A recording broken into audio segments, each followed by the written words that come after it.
الحمد لله نحمده ونستعينه ونستغفره ونؤمن به ونتوكل عليه ونعوذ بالله من شرور أنفسنا ومن سيئات أعمالنا من يهده الله فلا مضل له ومن يضلله فلا هادي له وأشهد أن لا إله إلا الله وأشهد أن محمدا عبده ورسوله أرسله بالحق بشيرا ونذيرا أما بعد فإن خير الحديث كتاب الله وخير الهدي هدي محمد صلى الله عليه وسلم وشر الأمور محدثاتها وكل محدثة بدعة وكل بدعة ضلالة وكل ضلالة في النار فأعوذ بالله من الشيطان الرجيم من همزه ونفخه ونفسه بسم الله الرحمن الرحيم خاف القرآن المجيد بل عجبوا أن جاءهم منذر منهم فقال الكافرون هذا شيء عجيب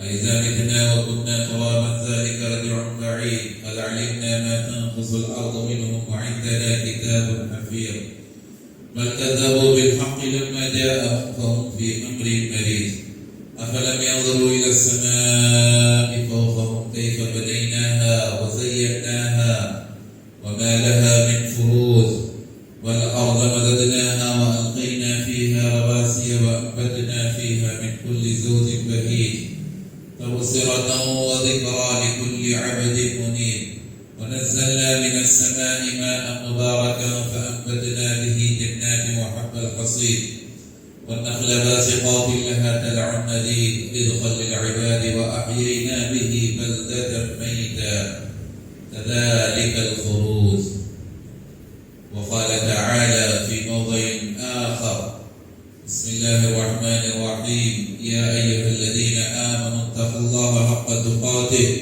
ولا تموتن إلا وأنتم مسلمون. محترم حاضرین جمعہ اور پردہ نشین خواتین اسلام، قرآن مجید میں اللہ تبارک و تعالی کئی جگہ تقوی کا لفظ استعمال کیا ہے. تقوی یا ایھا الذین آمنوا اتقوا اللہ یا ایھا النبی اتق اللہ. کئی جگہ ہے قرآن مجید میں تقوی کا لفظ. تو اس کے معنی کیا ہوتے ہیں؟ تقوی کے معنی یہ پہلے ہم سمجھنے کی کوشش کریں گے. دیکھیے یہ جو تقوی ہے نا، عربی میں اس کے معنی ہوتے ہیں لغوی معنی اللہ تبارک و تعالیٰ سے ڈرنا، ڈرنے کے معنی میں ہے. اور قرآن میں جہاں کہیں بھی ہے اس کے معنی ہے اللہ تعالیٰ سے ڈرو، اللہ تبارک و تعالیٰ سے خوف کرو، اللہ سے ڈر کر زندگی گزارو.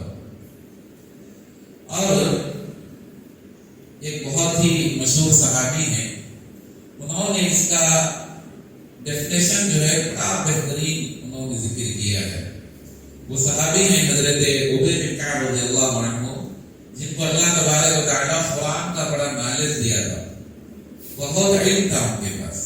اور نبی صلی اللہ علیہ وسلم نے ان کے بارے میں کہا کہ اگر کسی کو قرآن مجید کا معنی اور مفہوم معلوم کرنا ہو تو ابی بن کعب سے معلوم کرو. تو حضرت ابی بن کعب جو ہے قرآن کے معنی اور مطالب کے بہت بڑے جانکار ہیں. تو حضرت عمر رضی اللہ عنہ جیسے جلیل القدر صحابی حضرت ابی بن کعب رضی اللہ عنہ سے علم حاصل کرتے تھے، اور اگر کوئی چیز معلوم نہیں ہوتی تو ان سے سوال کرتے تھے، ان سے پوچھتے تھے. تو یہ مرتبہ حضرت عمر رضی اللہ عنہ نے ابی بن کعب رضی اللہ عنہ سے سوال کیا کہ اے ابی بن کعب رضی اللہ عنہ، آپ یہ بتائیں کہ قرآن میں اللہ تعالیٰ جو جگہ جگہ تقوی کا ذکر کیا ہے اس کے معنی میں کیسے سمجھوں، کیا ہے اس کے معنی؟ تو حضرت ابی بن کعب رضی اللہ عنہ نے عمر رضی اللہ عنہ سے کہا اے عمر رضی اللہ عنہ، اس کے معنی سمجھنے کے لیے ایک مثال میں آپ کو سمجھاتا ہوں. مثال کے ذریعے آپ سمجھ سکتے ہیں. آپ کبھی کسی ایسے راستے سے گزرے ہیں جہاں پر کانٹے ہی کانٹے ہوں، جہاں پتھر ہی پتھر ہو؟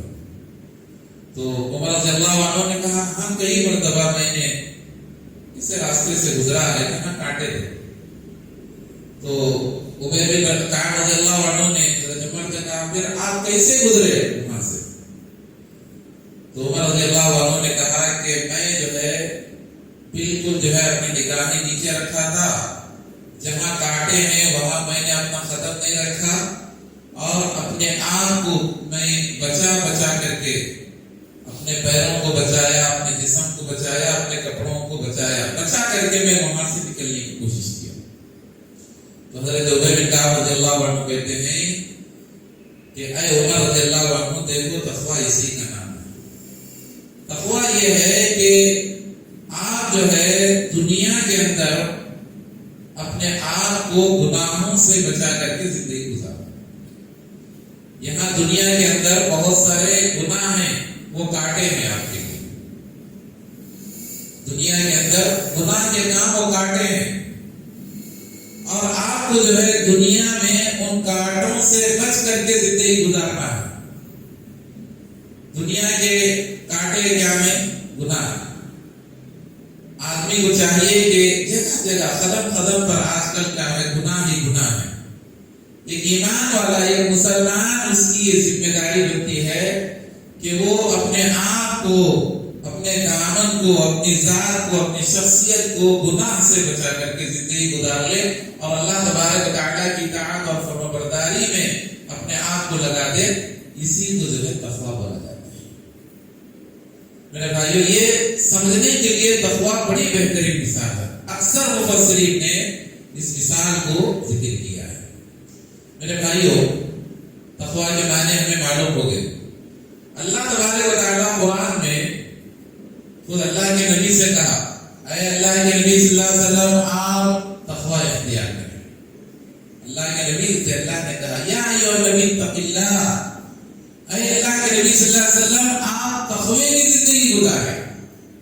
اللہ کے نبی صلی اللہ علیہ وسلم الحمدللہ گناہوں سے پاک تھے، پھر بھی اللہ نے کہا پہلے آپ جو ہے مثال قائم کریں، آپ کی زندگی تقوی کی زندگی ہونا چاہیے۔ اور پھر اس کے بعد اللہ کے نبی صلی اللہ علیہ وسلم کی فیملی کو اللہ تبارک و تعالیٰ نے حکم دیا، یا نساء النبی لستن کأحد من النساء ان اتقیتن فلا تخضعن بالقول۔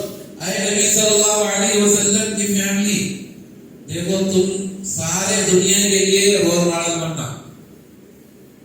آپ جو ہے دوسرے عورتوں کی طرح نہیں ہیں، ساری دنیا آپ کو دیکھے گی، نبی کی بیویوں کو دیکھے گی، نبی کی بیٹیوں کو دیکھے گی، ساری دنیا کی عورتیں نبی کی بیویاں کیسے تھے، نبی کی بیٹیاں کیسے تھے۔ جیسے آج کل علماء کے گھروں کو دیکھتے ہیں لوگ، بہت سارے لوگ کیا کرتے ہیں، بھائی علماء کے گھر والے کیسے ہیں یہ دیکھتے ہیں، کیونکہ لوگ جو ہے علماء سے بہت متاثر ہوتے ہیں۔ ان کی فیملی کیسی ہے، ان کے گھر کی عورتیں کیسے ہیں، وہ لوگ کیسے زندگی گزارتے ہیں، یہ رول ماڈل سمجھتے ہیں۔ اللہ کے نبی صلی اللہ علیہ وسلم کی بیویوں سے اور بچیوں سے اللہ تعالیٰ کہتا ہے کہ دیکھو تم تقویٰ اختیار کرو، تم تقویٰ یعنی تقیتن، دیکھو تقویٰ اختیار کرو، اللہ سے ڈرو۔ اور اللہ سے ڈرنا کیسا ہے؟ فلا تخضعن بالقول، دیکھو اللہ سے اس طرح ڈرو کہ تم جو ہے جب کسی غیر مرد کو اگر تم بات کر رہی ہو نا، تو تمہاری بات چیت جو ہے میٹھی نہیں ہونا چاہیے۔ کوئی عورت اگر کسی غیر مرد سے اگر بات کرنے کی ضرورت پڑے تو اس کی آواز میں مٹھاس نہیں ہونا چاہیے، اس کی آواز کے اندر تصنع اور بناوٹ نہیں ہونا چاہیے۔ ہاں اگر بات کرنے کی ضرورت ہے تو گلا موٹا کر لینا، ذرا مرد بانے کے جیسا بات کرنا۔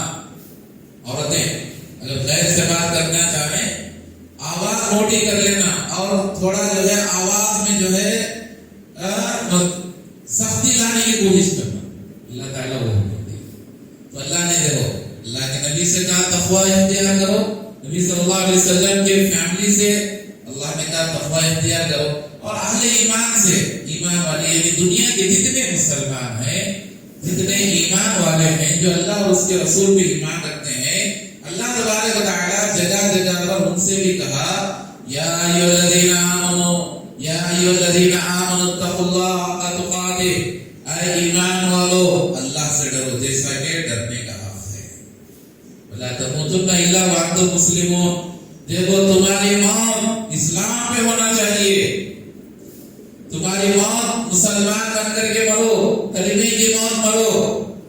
ایسا نہیں ہونا چاہیے کہ تمہاری موت جو ہے کسی اور مذہب پہ ہو جائے. ایسا نہیں ہونا چاہیے. تمہاری موت اللہ کی نافرمانی پہ نہیں ہونا چاہیے کہ بھئی ایک آدمی, دیکھیے حدیث میں آتا ہے, اللہ کے پیارے نبی جناب محمد رسول اللہ صلی اللہ علیہ وسلم ارشاد فرماتے ہیں کہ ایک آدمی ولا یزنی الزانی حین یزنی وهو مؤمن, زنا کی حالت میں اگر کسی کا انتقال ہو جاتا ہے تو یاد رکھو وہ زنا کی حالت میں ایمان والے کی موت نہیں مرتا.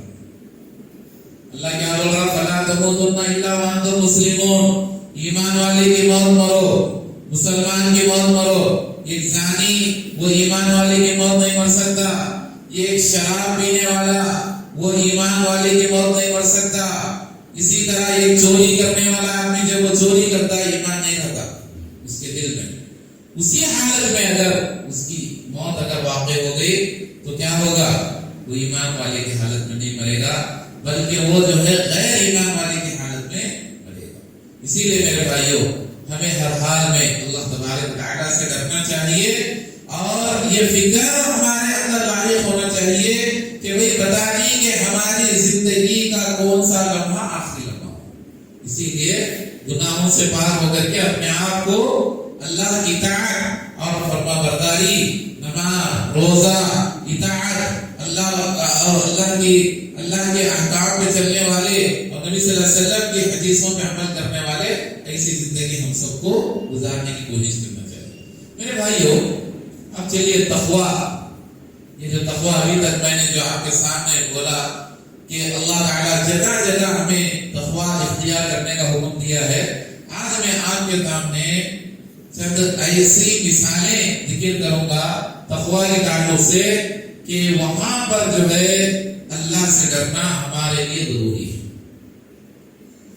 کچھ ایسے جگہیں ہیں, کچھ ایسے حالات ہیں, ان حالات میں, ان جگہوں میں ہماری یہ ذمہ داری ہے کہ ہم وہاں پر جو ہے اللہ تبارک و تعالیٰ کا تقویٰ اختیار کریں. ہم جو ہے بولتے ہیں, بول کے ہم جو ہے یہی بولتے رہتے ہیں ہمیشہ کہ بھئی اللہ سے ڈرو, ہر حال میں اللہ تعالیٰ سے ڈرو, اللہ سے ڈرنا چاہیے. لیکن کچھ مقامات ایسے ہیں وہاں پہ زیادہ اللہ سے ڈرنا چاہیے. وہ کیا حالت ہیں, چند مثالوں کے ذریعے میں آپ کے سامنے, چند واقعات کے ذریعے آپ کے سامنے میں سمجھانے کی کوشش کرتا ہوں. میرے بھائیو سب سے پہلی چیز تقویٰ ہمارا کہاں ہونا چاہیے معلوم؟ تقویٰ ہمارا کہاں ہونا چاہیے؟ ہمارا تقویٰ اس وقت ہونا چاہیے کہ بھئی اللہ تبارک و تعالیٰ ہمیں بہت بڑی طاقت دیا ہے, ہمارے پاس طاقت ہے, قوت ہے, بڑے مضبوط ہیں ہم لوگ, اور سامنے والے کو کچھ بھی ہم نقصان پہنچا سکتے ہیں, سامنے والے کو کچھ بھی نقصان پہنچا سکتے ہیں. لیکن اس وقت میں اللہ تبارک و تعالیٰ کا ڈر اور خوف ہمارے اندر آنا چاہیے. اللہ کا ڈر کہ بھئی اللہ دیکھ رہا ہے, اگر میں یہ سامنے والا جو کمزور ہے نا, اس کمزور پر اگر میں نے ظلم کر دیا, اگر میں نے اس کے اوپر ناحق زیادتی کر دی تو میرا اللہ مجھے پکڑے گا, میرا اللہ مجھے پکڑے گا. یہ چیز جو ہے ہمارے اندر ہونا چاہیے. آپ کے پاس طاقت بھی ہے, قوت ہے, سب کچھ ہے آپ کے پاس, اور سامنے والا کمزور ہے, اور اگر آپ چاہیں تو اسے کچھ بھی کر سکتے ہیں, اسے دبا سکتے ہیں. لیکن اس وقت میں جو ہے آپ کے دل میں یہ خیال آئے میرا اللہ مجھے دیکھ رہا ہے, ایسا نہیں کرنا چاہیے. میرے بھائیو ایک صحابی تھے جن کا نام تھا حضرت ابو مسعود البدری رضی اللہ عنہ. ابو مسعود البدری رضی اللہ عنہ, ان کے بارے میں آتا ہے کہ حضرت ابو مسعود البدری رضی اللہ عنہ اپنے غلام کو مار رہے ہیں, پیٹ رہے ہیں, سخت سزا دے رہے ہیں. یہ سارا کام چل رہا ہے, مار رہے ہیں اپنے نوکر کو, مار رہے ہیں. اچانک حضرت ابو مسعود البدری رضی اللہ عنہ پیچھے سے ایک آواز سنے, اے ابو مسعود رک جاؤ, ابو مسعود رک جاؤ. تو حضرت ابو مسعود مارنے والے پیچھے پلٹ کر دیکھتے ہیں تو کون ہے؟ پیچھے میں اللہ کے پیارے نبی جناب محمد رسول اللہ صلی اللہ علیہ وسلم پیچھے ہیں. اور آپ صلی اللہ علیہ وسلم نے حضرت ابو مسعود سے کہا اے ابو مسعود دیکھو جو اللہ تبارک و تعالی ہے نا وَأَنَّ اللَّهَ تَعَالَى أَقْدَرُ عَلَيْكَ مِنْكَ مِنْ هَذَا الْغُلَامِ. کہا کہ اے ابو مسعود دیکھو اوپر جو اللہ تبارک و تعالی ہے وہ اللہ تمہارے سے زیادہ طاقت والا ہے اور تمہارے غلام پر جتنی تمہاری طاقت چل سکتی نا اس سے ہزاروں گنا طاقت اللہ تبارک و تعالی کی ہے. اگر اللہ تبارک و تعالی تمہیں پکڑ لے گا نا تو پھر تمہاری حالت خراب ہو جائے گی. اللہ تعالی کی قدرت سے ڈرو. صلی اللہ علیہ وسلم نے حضرت ابو مسعود البدری سے جب یہ کہا وہ اللہ زیادہ قادر ہے تم کو پکڑنے کے اوپر. اگر وہ اللہ پکڑنے پر آ گیا نا تو تمہارا کیا بنے گا اے ابو مسعود. جب یہ بات اللہ کے نبی صلی اللہ علیہ وسلم کے ابو مسعود رضی اللہ عنہ نے سنا تو سننے کے بعد ان کے ہاتھ میں جو کوڑا تھا زمین پہ گر گیا اور ابو مسعود جو ہے رونے لگے اور انہوں نے اپنے غلام سے معافی مانگی اور اسی وقت انہوں نے قسم کھایا کہ میں آئندہ کبھی بھی میرے ملازموں کو اور میرے غلاموں کو اور میرے نوکروں کو میں کبھی بھی نہیں ماروں گا. ابو مسعود رضی اللہ عنہ نے قسم کھایا اور کبھی انہوں نے اپنی زندگی میں کبھی کسی غلام پر انہوں نے ہاتھ نہیں اٹھایا. میرے بھائیوں تقویٰ یہاں ہوتا ہے. آدمی طاقت میں قوت میں ہے چاہے تو خود بھی کر سکتا ہے لیکن اس وقت جو ہے آدمی کے دل میں خیال ہے میرا رب میرے سے زیادہ طاقت والا ہے. اگر میں اس کے اوپر ظلم کروں گا تو میرا اللہ میرے اوپر کیا کرے گا. اگر یہ احساس اگر کسی کے دل میں آ جائے نا انشاءاللہ اللہ کا ڈر اس کے دل میں پیدا ہو جائے.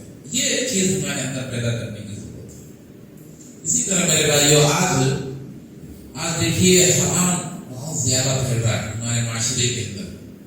حرام کھانا حرام پینا اور حرام لباس یہ ساری چیزیں آج ہمارے معاشرے کے اندر بہت زیادہ آ گئی ہیں. ہمیں اللہ تبارک و تعالی سے ڈرنا چاہیے. لوگ کیا کہتے ہیں ارے بھائی سارا معاشرہ اسی میں ڈوبا ہوا ہے ہم اگر کبھی تو کیا جاتا فلاں کر رہا فلاں کر رہا فلاں کر رہا کون ہے ہمیں پوچھنے والا. میرے بھائیو یہ چیز جو ہے آدمی کو کیا کرتی ہے گناہ کرنے پر بہادر بنا دیتی ہے کہ انہیں کیسا ہے ارے سارے لوگ کر رہے تو اس لیے میں بھی کر لوں گا.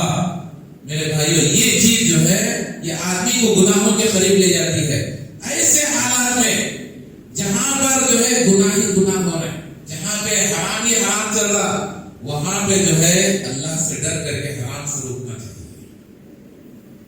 تقویٰ وہاں اختیار کرنا چاہیے.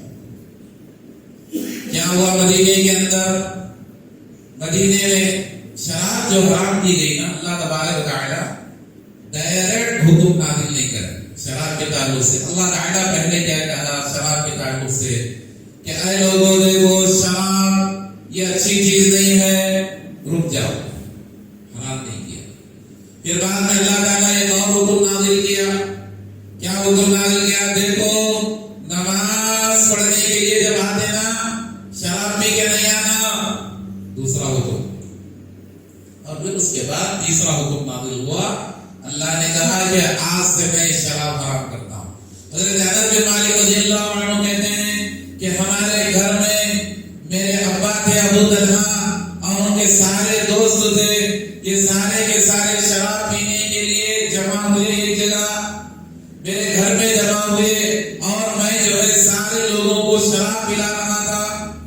میں چھوٹا بچہ تھا میں شراب دے رہا سب کو شراب پلا رہا ہوں اور سارے لوگ جو ہے شراب کا استعمال کر رہے کیونکہ ابھی شراب کی حرمت کا حکم نازل نہیں ہوا. حرام نہیں کیا تھا اللہ تعالیٰ حرام نہیں کیا تھا.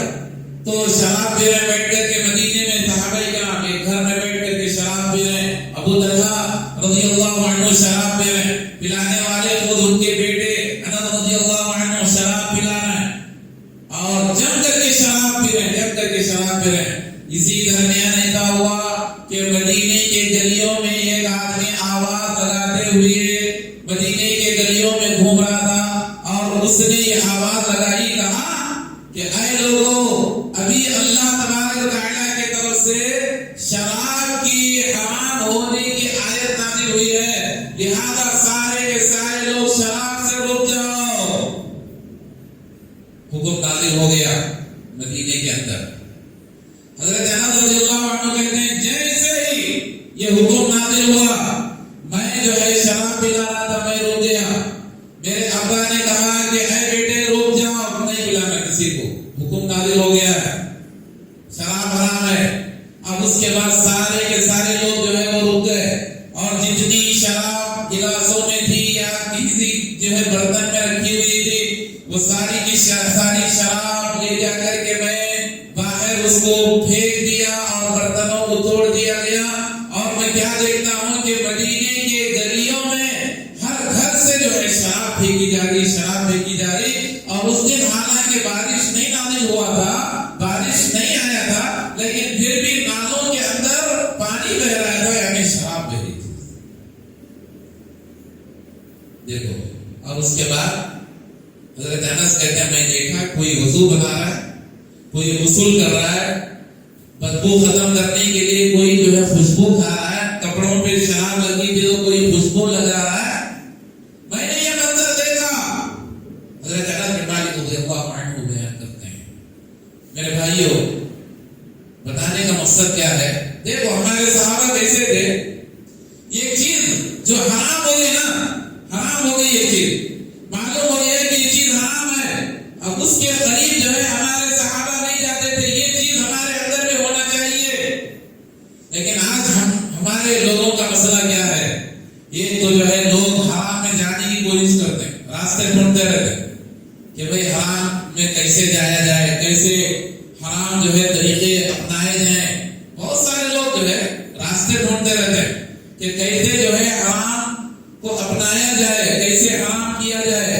ہماری شریعت نے کئی چیزیں حرام کر دی ہیں، ہماری شریعت نے شراب حرام کر دی، ہماری شریعت نے رشوت حرام کر دی، ہماری شریعت نے سود حرام کر دیا ہے۔ لیکن آج کتنے مسلمان ایسے ہیں کہ وہ رشوت بھی کھا رہے ہیں اور وہ سود بھی کھا رہے ہیں، اور وہ جو ہے حرام بہت سارے جو غذائیں ہیں ان غذاؤں کا بھی استعمال کر رہے ہیں۔ میرے بھائیو یہ مسلمان کی علامت نہیں ہے۔ تو تقوی یہ ہے کہ آپ جو ہے کوئی حرام کام کر سکتے ہیں، لیکن اللہ کے ڈر سے وہ حرام کام چھوڑ دیں، اسے بولتے ہیں تقوی اختیار کرنا۔ میرے بھائیو یہ ہے۔ اسی طرح میرے بھائیو دیکھو آج کے زمانے میں چوری، خیانت بہت عام ہوتی جا رہی ہے۔ اس زمانے میں لوگ چالاک اسی کو کہتے سمجھتے ہیں جو آدمی کسی سامنے والے کو دھوکہ دے دے۔ لوگ کیا سمجھتے ہیں؟ بڑا چالاک آدمی ہے۔ کسی کو کسی کے مال میں خیانت کر دے، لوگ کیا سمجھتے ہیں؟ بڑا چالاک آدمی ہے۔ بجلی چرانے والے کو چالاک سمجھتے ہیں لوگ۔ اور چوری کے جو نئے نئے طریقے ہیں، فراڈ کرنے کے طریقے، اگر کوئی فراڈ کرنے والا ہے لوگ کیا بہت چالاک آدمی ہے، بہت چالاک آدمی ہے، ایسا سمجھتے ہیں لوگ آج۔ اور وہی ایک ایماندار آدمی، ایک سچا آدمی، ایک اصولوں پہ جینے والے آدمی تو لوگ کیا بولتے ہیں؟ ارے اس زمانے میں بھی کیا بیوقوف آدمی ہے، ماحول کو نہیں سمجھتا۔ ارے اللہ کے بندے، یہ سب سے زیادہ چالاک ہے جو اصولوں پہ چل رہا، شریعت پہ چل رہا، یہ چالاک آدمی ہے، یہ چالاک آدمی ہے۔ اور جو لوگوں کو جو ہے دھوکے دے رہا نا، وہ آدمی چالاک نہیں ہے، بلکہ اس کا یہ ہوگا کہ اللہ تبارک و تعالیٰ جب پکڑنے پر آ جائے گا نا، اللہ تبارک و تعالیٰ اس کی ساری چالاکی ختم کر دے گا۔ سارا اس نے جو چالاکی کر کے لوگوں کے پاس جو مالوں کو غبن کیا ہے، جو دھوکہ دیا ہے، ساری چیزیں ختم ہو جائیں گی۔ اور جو آدمی ایماندار ہے نا، دنیا میں بھی انشاءاللہ عزت کی زندگی ملے گی، اور آخرت میں ایسا آدمی اللہ تبارک و تعالیٰ کے پاس کامیاب ہوگا۔ میرے بھائیو ایک واقعہ سنیے، ایک واقعہ ہے حضرت عبداللہ بن عمر رضی اللہ عنہ بیان کرتے ہیں کہ ایک مرتبہ میں ایک سفر میں جا رہا تھا، ایک جگہ سے میں گزر رہا تھا، ایک وادی میں میرا رکنا ہوا، میں وہاں رکا تھوڑی دیر، میں نے دیکھا کہ ایک چرواہا ہے، ایک بکریاں چرانے والا آدمی ہے، وہ بکریاں چرا رہا ہے، کوئی نہیں ہے اس کے ساتھ، وہ صرف تنہا آدمی ہے، تنہا ہے، وہ بکریاں چرا رہا ہے۔ تو حضرت عبداللہ بن عمر رضی اللہ عنہ اس بکریاں چرانے والے کا امتحان لینا چاہ رہے تھے، دیکھیں گے کہ یہ آدمی کتنا امانت دار ہے۔ حضرت عبداللہ بن عمر رضی اللہ عنہ اس کے پاس گئے، کوئی نہیں ہے، صرف عبداللہ بن عمر ہے اور وہ آدمی ہے، اور اس کے پاس گئے اور جا کر کے اس سے کہا کہ اے چرواہے، اے اللہ کے بندے، مجھے ایک بکری کی ضرورت ہے، یہ بکری تو مجھے فروخت کر دے، میں لینا چاہتا ہوں، تیرے پاس خریدنا چاہتا۔ تو وہ چرواہے نے کہا کہ بھئی دیکھیے، میں اس کا مالک نہیں ہوں، اس کا مالک مکے میں ہے، میری ذمہ داری جو ہے صرف بکریاں چرانے کی ہے، میں آپ کو بکری نہیں بیچ سکتا۔ تو عبداللہ بن عمر نے اس سے کہا ارے یہاں تجھے کون دیکھ رہا ہے، تو بیچ دے بکری، اور تو اس کے بعد جو ہے چلے جا تیرے مالک کے پاس اور جا کر کے بولنا کہ بھیڑیا آیا تھا اور بھیڑیا اڑا کر کے لے گیا بکری، بات ختم۔ چیتا آیا تھا، شیر آیا تھا، بکری اٹھا کر کے لے گیا، مالک کہاں سے پوچھے گا تجھے؟ آرام سے تو جواب دے سکتا نا۔ تو اس نے کہا وہ جو بکریاں چرانے والا، دیکھو غریب آدمی تھا، ضرورت مند، بکریاں چرانے والے کی تنخواہ کیا ہوتی ہے، کیا ہوتی ہے، اور یہاں موقع بھی مل رہا اسے، ایک آدمی جو ہے ایک بکری خریدنے تیار ہے، موقع بھی مل رہا ہے، لیکن اس نے کہا عبداللہ بن عمر رضی اللہ عنہ سے ثم این اللہ، کیا کہا؟ ثم این اللہ، ارے بھائی آپ بول رہے ہیں کہ میرا مالک دور ہے، میرا مالک نہیں دیکھ رہا مجھے، میں کچھ بھی کر سکتا ہوں، ٹھیک ہے اچھی بات ہے، میرے مالک سے میں چھپ سکتا ہوں، لیکن جو مالک اوپر بیٹھا ہے اللہ تبارک و تعالی ہے، وہ اللہ سے میں کیسے چھپ سکتا ہوں؟ ثم این اللہ، کہا کہ وہ اللہ، اس اللہ سے میں کہاں جاؤں، کہاں جا کر کے میں چھپوں، میں اس اللہ کو کیسے دھوکہ دے سکتا ہوں؟ جب وہ اللہ مجھ سے سوال کرے گا، پوچھے گا کہ تو نے فلاں وقت میں تیرے مالک کی بکری کو تو نے بیچ کر کے تو نے کھا لیا، میں کیا جواب دوں گا؟ وہ اللہ تو دیکھ رہا مجھے، ہر جگہ دیکھنے والا ہے وہ اللہ۔ اللہ اکبر، یہ جواب سننا تھا حضرت عبداللہ بن عمر رضی اللہ عنہ، یہی جملہ بولتے ہوئے اپنے گھر گئے، ثم این اللہ، ثم این اللہ۔ کتنا بہترین جواب دیا وہ اللہ کا بندہ، کتنا بہترین جواب دیا۔ وہ خود بھی جو ہے کہنے لگے میرا اللہ مجھے دیکھ رہا ہے، میرا اللہ مجھے دیکھ رہا ہے، ان کے اندر بھی احساس پیدا ہو گیا۔ پھر اس کے بعد حضرت عبداللہ بن عمر رضی اللہ، دیکھو تقوی کی برکت کیا ہوتی ہے، دیکھو اس کے بعد حضرت عبداللہ بن عمر رضی اللہ عنہ اس چرواہے کے بارے میں پتہ لگے کہ وہ چرواہا کہاں رہتا ہے اور اس کا مالک کون ہے۔ پھر اس کے بعد ساری انفارمیشن وغیرہ لے کر کے سیدھا اس کے مالک کے پاس گئے عبداللہ بن عمر رضی اللہ عنہ، اور کہا کہ وہ بکریوں کے ساتھ وہ جو تمہارا چرواہا ہے نا، غلام ہے نا، اسے بھی میں خریدنا چاہتا ہوں۔ اس نے کہا میں نہیں بیچ سکتا۔ کہا تم جتنی قیمت مانگو گے میں دینے کے لیے تیار ہوں۔ تو بعد میں جو ہے وہ اچھی بڑی قیمت لگا کر کے وہ بکریاں اور وہ غلام جو ہے اس نے بیچ دیا۔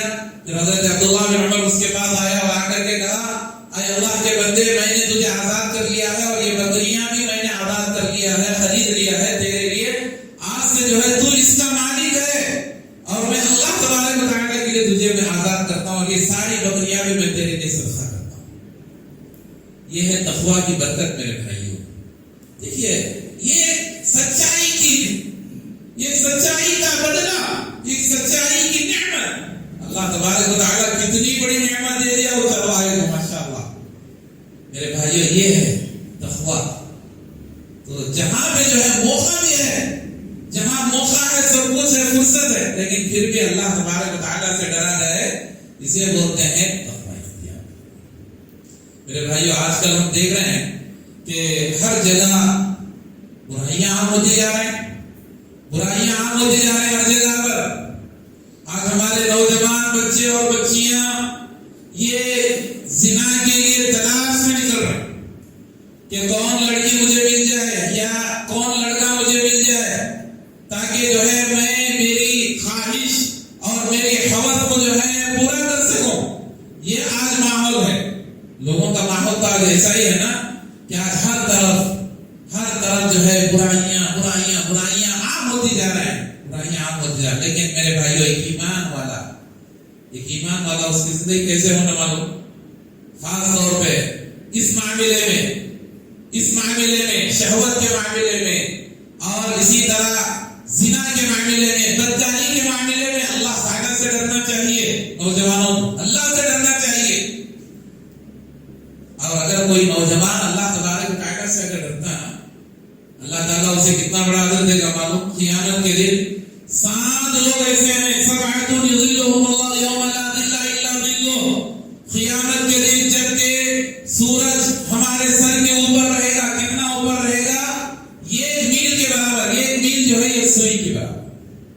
1 سوئی کے برابر سورج جو ہے وہ ہمارے سر کے اوپر رہے گا اور لوگ سارے کے سارے پسینے میں ڈوبے ہوں گے. آج لاکھوں میل کے فاصلے پر سورج ہے اور جب گرمی کا موسم آتا ہے آدمی کتنا پریشان ہو جاتا ہے آدمی. اس دن اللہ تعالیٰ 1 میل کے فاصلے پر رکھے گا سورج. اور اس دن اللہ تبارک و تعالیٰ 7 خوش نصیب لوگوں کو اللہ تعالیٰ اپنے عرش کے سائے کے نیچے جگہ دے گا. کوئی سایہ نہیں ہوگا. اللہ کا عرش ہوگا اس کے نیچے سایہ ہوگا. اس سائے میں اللہ تبارک و تعالیٰ ایک ایسے نوجوان اور ایسے آدمی کو بھی رکھے گا. وَرَجُلٌ دَعَتْهُ امْرَأَةٌ ذَاتُ حَسَبٍ وَجَمَالٍ.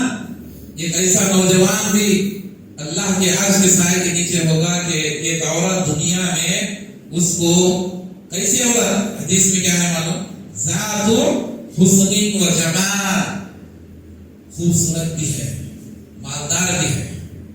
خوبصورت بھی ہے مالدار بھی ہے.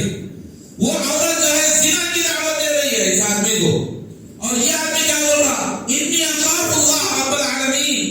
میں اللہ تبارک و تعالیٰ سے. یہ ہے تقویٰ. تقویٰ یہ ہے بھئی موقع بھی ہے محل بھی ہے سب کچھ ہے اور خود جو ہے ایک عورت ایک لڑکی جو ہے اسے دعوت زنا دے رہی دعوت بدکاری دے رہی لیکن یہ کیا بول رہا؟ میں اللہ سے ڈرتا ہوں. اللہ تبارک و تعالیٰ اس نوجوان کو اور اس آدمی کو اللہ تعالیٰ کل اپنے عرش کے سائے کے نیچے انشاءاللہ جگہ دے گا.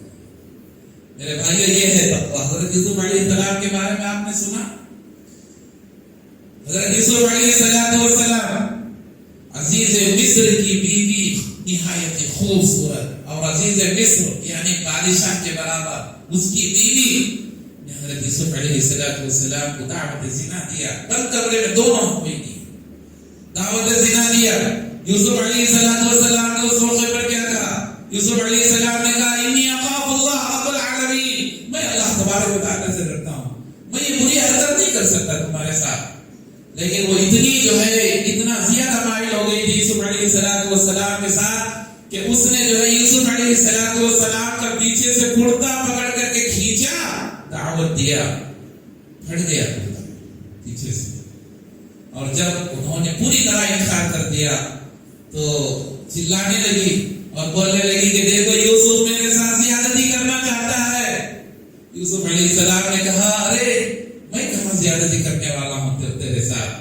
تو خود جو ہے مجھے دعوت دی تھی. لیکن یوسف علیہ السلام نے کہا ٹھیک ہے یہ محل میں بے حیائی کے ساتھ رہنے سے بہتر یہ ہے کہ میں جیل میں چلے جاؤں. جیل میں جانا انہوں نے پسند کیا. لیکن بعد میں جو ہے کہنے والے نے کہا کہ دیکھو اگر یوسف کا کرتا پیچھے سے پھٹا ہے تو اس کا مطلب غلطی عورت کی ہے اور اگر سامنے سے پھٹا ہوتا نا تو غلطی یوسف کی تھی.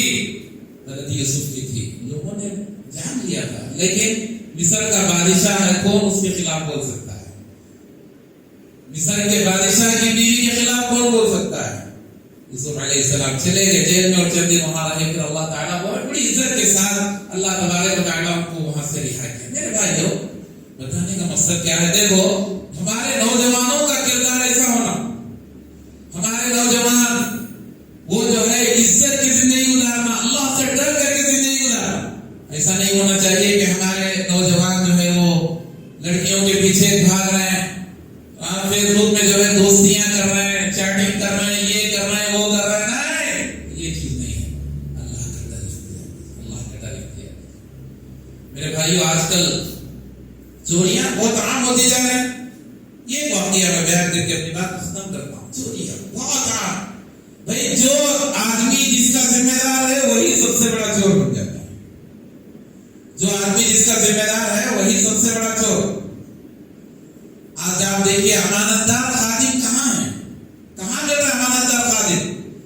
ایک مرتبہ ایک آدمی نے کہا کہ میرے دکان کو جو ہے لوٹنے والے خود میرے دکان میں کام کرنے والے لوگ تھے. اللہ اکبر، اللہ رحمت ہے. امانت دار لوگ کہاں ہیں؟ میرے بھائیو اگر کوئی بھی ذمہ داری اگر آپ کو دی جا رہی، اللہ سے ڈر کر کے اپنی ذمہ داری کو نبھائیے. چاہے وہ مسجد کی ذمہ داری کیوں نہ، مدرسے کی ذمہ داری، کوئی بھی ذمہ داری کیوں نہ ہو.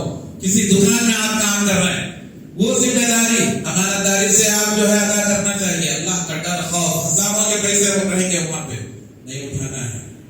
لاکھوں کا مال رہے گا نہیں اٹھانا ہے.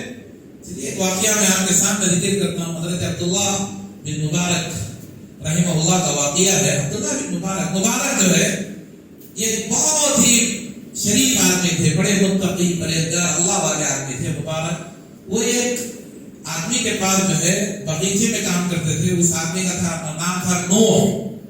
اس کے پاس کام کرتے تھے. ایک مرتبہ اس نوح نے جو ہے اپنے دوستوں کو دعوت دی، آؤ میرے باغیچے میں آم کھائیں گے. سب دعوت دی تو سارے دوست آ گئے اور مبارک سے کہا کہ اے مبارک جائیے آم توڑ کر لائیے، میٹھے ہونا چاہیے. آپ وہ بیچارے توڑ کر کے لائے اور رکھ دیے. کیا دیکھ رہے ہیں کہ آم کھٹے ہیں، آم کھٹے ہیں. تو مالک جو ہے ڈانٹنے لگا، مبارک سے کہنے لگا کہ اے مبارک یہ کیسے آم تم توڑ کر کے لائے ہو؟ آم تو کھٹے ہیں. تمہیں معلوم نہیں کیا، معلوم نہیں کیا میرے باپ کے بارے میں کہ کس درخت کے آم جو ہے وہ میٹھے ہوتے ہیں اور کس درخت کے آم وہ کھٹے ہوتے ہیں؟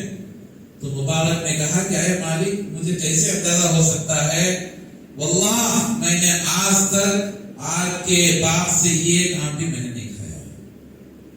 حالانکہ پوری ذمہ داری باپ کی ان کی، لیکن یہ کام نہیں کھایا. کہا کہ کیوں نہیں کھائے تم؟ انہوں نے کہا کہ آپ نے مجھے کبھی کھانے کی اجازت نہیں دی اور میں یہاں صرف ملازمت کرتا ہوں، میں کھانے کے لیے نہیں ہوں یہاں پر. ان کی یہ ایمانداری اتنا متاثر کیا کہ وہ غلام سے آزاد کر دیا، مالک نے آزاد کر دیا مبارک. ان کے پیٹ سے جو ہے یہ بچہ پیدا ہوا، اس کا نام عبداللہ بن مبارک. عبداللہ بن مبارک کی کتنے واقعات ہیں، کتنے قصے. اللہ تعالیٰ اتنا نیک بنایا، اس بچے کو اتنا نیک بنایا. اپنے زمانے کے بہت بڑے عالم دین تھے اور اپنے زمانے کے بڑے متقی پرہیزگار آدمی تھے. ان کے تقویٰ اور ان کے پرہیزگاری کی مثال آپ اس طرح سے سن سکتے ہیں کہ عبداللہ بن مبارک کے بازو میں ایک پڑوسی جو ہے وہ اپنا گھر بیچنے لگا. تو اس کی ویلیو تھی اس زمانے میں 10,000 درہم. تو اس نے کہا کہ میں یہ گھر 20,000 درہم میں بیچنا چاہتا ہوں. لوگوں نے کہا کہ 20,000 درہم میں تم کیسے بیچو گے جبکہ اس کی ویلیو تو 10,000 درہم ہے؟ تو عبداللہ بن مبارک کے پڑوسی نے کہا 10,000 درہم گھر کی ویلیو ہے اور 10,000 روپے میں اس لیے زیادہ لینا چاہتا ہوں کہ میں تمہیں عبداللہ بن مبارک جیسا پڑوسی دینا چاہتا ہوں. پڑوسی ایسا ہونا چاہیے. عبداللہ بن مبارک جیسا پڑوسی میں دے رہا، اس کے میں ایکسٹرا آدھے پیسے وصول کرنا چاہتا ہوں. کیسے پڑوسی تھے عبداللہ بن مبارک؟ بتایا جاتا ہے کہ ایک مرتبہ جو ہے ان کا پڑوسی ایک عیسائی تھا. دیکھیے ہم لوگ بھی ہمارے پڑوسی ہندو ہیں، غیر مسلم ہیں، کیسے ہونا چاہیے ہمارے پڑوسیوں کے ساتھ ہمارے تعلقات. ایک عیسائی ہے تو وہ عیسائی جو ہے اپنا گھر فروخت کرنے کے لیے دیا، کہا کہ 4,000 درہم اس کی ویلیو ہے. عبداللہ بن مبارک کو معلوم ہوا تو گئے اس کے پاس اور جا کر کے بولے اے میرے بھائی کیوں تو یہاں میرے گھر کے بازو کیوں اپنا گھر بیچنا چاہ رہا ہے؟ اس نے کہا کہ تھوڑا سخت ہو پیسے اس لیے میں بیچنا چاہ رہا ہوں. انہوں نے کہا کہ نہیں مت بیچ دو، دیکھیے 4,000 درہم ہے یہ اور جب تجھے موقع ملے تب اسے ادا کر دینا، اور اگر سہولت نہیں ہوئی تو یہ مال میں تیرے اوپر خرچ کرتا ہوں، صدقہ کرتا ہوں. یہ تھے حضرت عبداللہ بن مبارک. ان کی اس اخلاق سے متاثر ہو کر کے وہ پڑوسی جو ہے وہ مسلمان ہو جاتا ہے. پڑوسی مسلمان ہو گیا ان کے اخلاق کو دیکھ کر کے. کیا آج ہمارے اخلاق ایسے ہیں؟ آج سب سے زیادہ لڑائیاں ہمارے پانی کے لیے لڑائی، کچرے کے لیے لڑائی، فلاں کے لیے لڑائی، اور اس میں اگر غیر ہے تو اور جو ہے زیادہ لڑائیاں ہو جاتی ہیں۔ میرے بھائیو، ہم مسلمان ہیں، ہمارے اخلاق سے جو ہے ہمارے غیر مسلم متاثر ہونا چاہیے۔